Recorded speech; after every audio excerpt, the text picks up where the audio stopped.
Bem-vindo ao Capital Humano. Hoje falamos de um conceito que está a abrir caminho no mundo empresarial, o Employee Branding. Uma empresa, além de produzir e vender marcas, também pode ter ela própria uma imagem de marca com um conjunto de princípios e valores sólidos que a diferenciam da concorrência. Quando os colaboradores sentem que esses valores não são meros slogans, mas são efetivamente vividos dentro da empresa, facilmente projetam essa imagem desejada para os clientes. É aqui que entra o Employee Branding. O que fazer, como fazer com que os colaboradores vistam a camisola e se transformem em verdadeiros embaixadores da marca da empresa. Para responder a esta e a outras perguntas, temos connosco Pedro Rocha Matos, partner da Heidrick & Struggles. Olá, Pedro. Olá, Carla. Bem-vindo ao Capital Humano. Obrigado. Comecemos pelo princípio. Na década de 90 falava-se muito no Employer Branding. Como é que este conceito mais virado para a reputação da empresa como empregadora, digamos assim, como é que evoluiu para o conceito de Employee Branding? Na verdade, o conceito começou por aí. Portanto, havia uma grande necessidade na década de 80, na década de 90, das empresas projetarem uma determinada imagem junto às universidades para, de alguma maneira, captarem jovens recém-licenciados para as suas empresas. A verdade é que isto evoluiu tudo muito rápido, não é? E, portanto, hoje temos um mercado de trabalho muito diferente, um contexto económico muito diferente, uma necessidade grande das empresas captarem talentos e reterem esses talentos.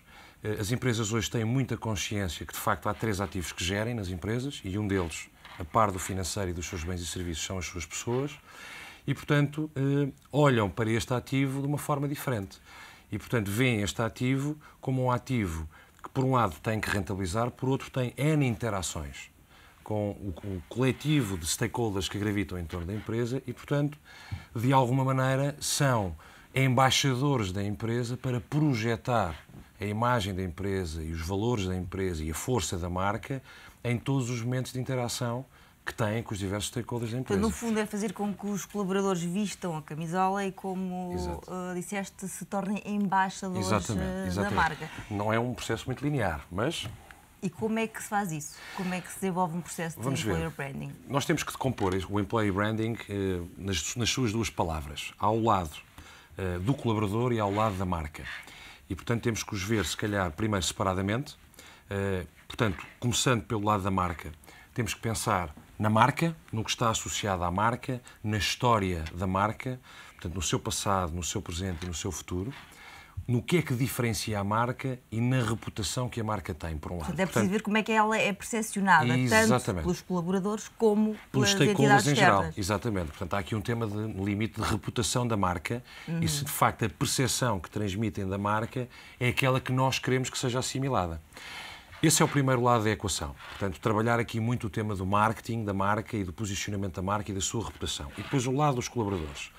O lado dos colaboradores, isto é um processo de transformação grande que se tem que impregnar na organização e não se faz de um dia para o outro.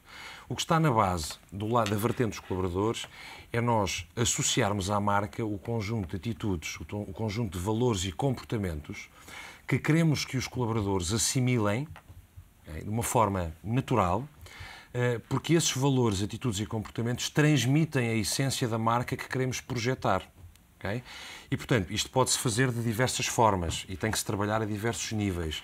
Não basta termos um bonito processo de acolhimento e uns bonitos cartazes e trabalhar em open space e pensar que tudo isto se resolve. Não, há aqui um processo de transformação associado, de facto. Esse processo, do lado dos colaboradores, passa desde logo por ter os instrumentos necessários ao nível da gestão de recursos humanos, portanto, a transmissão da missão, a transmissão dos valores, todo o processo de acolhimento, todo o processo de avaliação, todo o processo de gestão de carreira, todo o processo de desenvolvimento destas pessoas. E quando falamos em desenvolvimento, destaco já algumas empresas que, por exemplo, apostam em ter as suas universidades corporativas internamente.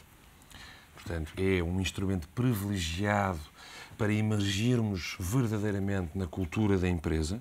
Okay? Portanto, esta é a parte processual da equação e depois há uma outra parte, há mais duas outras partes, que é, por um lado, a presença da liderança da companhia junto de todos os seus colaboradores.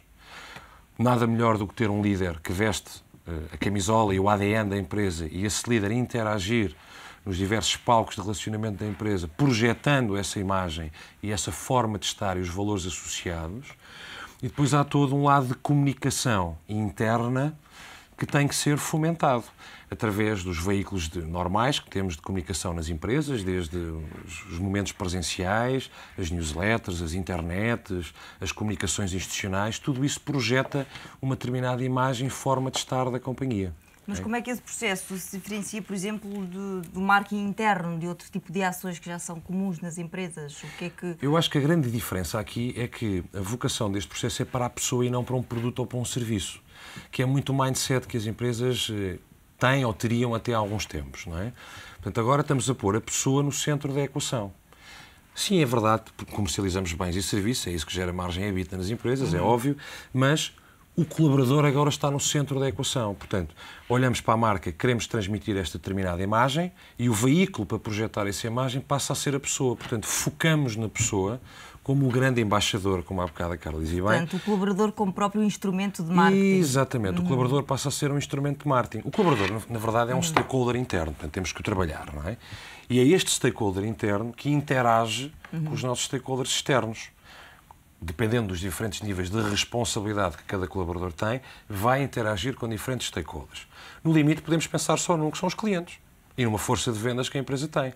Portanto, quem vende e que interage com clientes, ao vender um bem ou um serviço, tem que projetar confiança e uma identidade de marca junto do seu interlocutor. O objetivo é fazer com que o colaborador crie uma ligação emocional. Exatamente. Com a empresa. Eu levaria até mais ao extremo esse termo. Eu diria mesmo que é quase que um contrato psicológico que se estabelece com a empresa.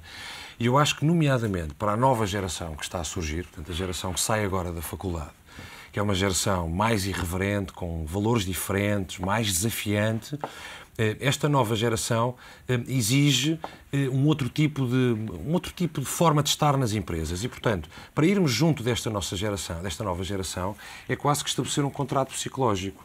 É perceber o ideal deles de empresa, o ideal deles de forma de vida e de trabalho, porque, enfim, hoje temos uma sociedade muito diferente, desde logo a sociedade da informação, não é? E nós promovermos a mudança de paradigma das empresas para ir de encontro a esta forma de estar.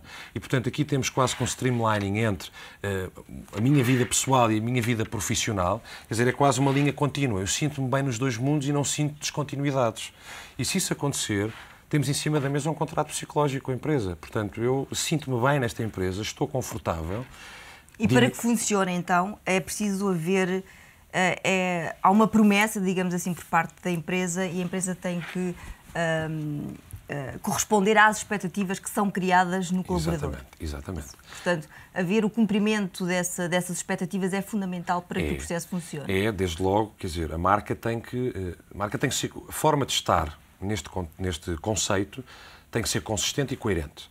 Okay? Nós temos uma determinada história da marca e temos que continuar a preservar essa história. Okay?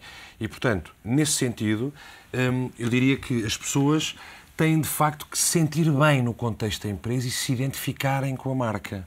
Okay? E, assim sendo, isto corre nice and smooth, sem qualquer problema. Mas é um processo difícil.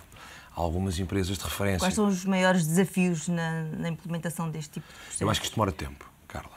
Honestamente, demora tempo. Porque nós temos que perceber qual é a reputação que a marca tem e se ela está alinhada com as nossas expectativas versus as expectativas dos nossos stakeholders. Isto desde logo demora tempo. E depois temos que promover a mudança interna na empresa, que não é uma mudança que se faz em Big Bang, que se escreva um mission statement e a partir de agora o nosso comportamento, o ethical standard da empresa, o código de conduta é este. Pode demorar anos. Pode demorar 1 ano, 2 anos, dependendo da dimensão da empresa e do cariz da empresa. Numa multinacional poderá ser mais fácil, okay? Porque na sua essência necessitam de padronizar certo tipo de coisas. Okay? Numa empresa nacional, e aqui podemos dividir em empresas grandes, pequenas, familiares e por aí fora, será mais difícil. Okay? Portanto, pode demorar, sim, pode demorar anos. E qual é o retorno para as empresas? O que é que as empresas ganham com isto? Nota-se mesmo, há reflexos na captação de clientes, na faturação, isso pode ser medido, Carla, os resultados se nós pensarmos financeiros. em 3 ou 4 exemplos de empresas que vestem este conceito, uma Google, uma Microsoft, Há uma companhia aérea que veste muito bem este conceito, que é a Southwest Airlines. São 3 empresas que nós olhamos e percebemos o perfil de pessoas. Okay? Portanto, vantagens desta abordagem. Desde logo, melhoramos o turnover da empresa. Portanto, conseguimos reter as pessoas e diminuir os rácios de necessidades de recrutamento e, portanto, o investimento associado a isso. Melhoramos o clima organizacional. Okay? Melhoramos a produtividade das pessoas. Obviamente, melhorando a produtividade, se as pessoas tiverem objetivos bem definidos, melhoramos os resultados da empresa. E ao projetar uma identidade junto dos nossos clientes, standard, que se percebe exatamente o que é, obviamente ganhamos em fidelização de clientes. Se expandirmos este conceito a todos os stakeholders, ganhamos o quê? Ganhamos um maior alinhamento entre stakeholders internos e stakeholders externos, sejam eles institucionais, sejam eles clientes, o que quer que seja. Portanto, agora a Carla pergunta-me assim, então, mas isso em EBITDA representa quanto? Não lhe consigo dizer. Okay? Porque isto é um projeto de transformação. O que nós conseguimos perceber, olhando para uma Microsoft, para uma Google, para uma Apple, para uma Southwest, percebemos que são empresas de sucesso, mesmo em tempos de crise. A Southwest Airlines é dada como um bom exemplo Sim. de employee branding. Porquê? É dado um bom exemplo porque há uma forte identificação das pessoas com a empresa, percepciona-se rapidamente o perfil de empregado da Southwest. É uma empresa que consistentemente tem dado lucros, consistentemente tem níveis de fidelização elevadíssimos e de serviço ao cliente elevadíssimos. E, portanto, é um bom exemplo nesse sentido. E em Portugal há alguma empresa que possa apontar? Eu acho que em Portugal, eu arriscaria... Eu acho que há várias empresas, em diferentes níveis de maturidade. Eu arriscaria um exemplo. Arriscaria o Grupo PT. E por uma questão muito simples. O Grupo PT, em todos os momentos de contacto dos seus colaboradores com stakeholders em geral, é curioso ver que eles normalmente aparecem com a camisola, mesmo a camisola, não estou a falar em sentido figurado, vestida. Vão receber um prémio, têm uma camisola da PT vestida, têm um determinado evento, têm a camisola da PT vestida. Portanto, isto é employee branding. Por outro lado, eles próprios têm esquemas internos que promovem que os próprios colaboradores sejam, de alguma maneira, não queríamos desprezar o papel deles, mas vendedores dos serviços da PT. Com esquemas internos de incentivo que dão pontos e que depois dão viagens e por aí fora. E, portanto, isto é, de facto, pôr os colaboradores no centro da equação e utilizá-los como embaixadores da marca e, como, no limite, força de vendas da marca, não é? E dos seus produtos e serviços. Porquê é que é mais difícil desenvolver este tipo de processos nas empresas mais pequenas, nas empresas familiares, como há pouco estava a dizer? Vamos ver. Eu não sei se é mais difícil. Eu acho que nas empresas familiares o ónus está muito no dono. E, portanto, eu acho que é o dono que projeta o ADN. Vamos dar um exemplo. A Delta Cafés. É personificação do seu líder, puro e duro. Portanto, se o seu líder, de facto, for um líder carismático, digamos que inspirador, um líder que tenha capacidade de marketing dele próprio, fará muito bem esse papel.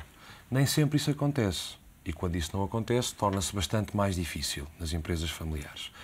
Mas a regra geral até pode ser mais fácil nas empresas familiares que já têm algum rastro de história. Porque já está no ADN das próprias pessoas e transitam entre gerações. Portanto, a forma de estar na empresa já vem de algum tempo. Portanto, até acaba por ser às vezes mais fácil. Pedro, muito obrigada por ter vindo ao Capital Prazer. Humano. É o ponto final neste programa. Falámos sobre Employee Branding com Pedro Rocha Matos, partner da Heidrick & Struggles. Voltamos para a semana. Volte connosco.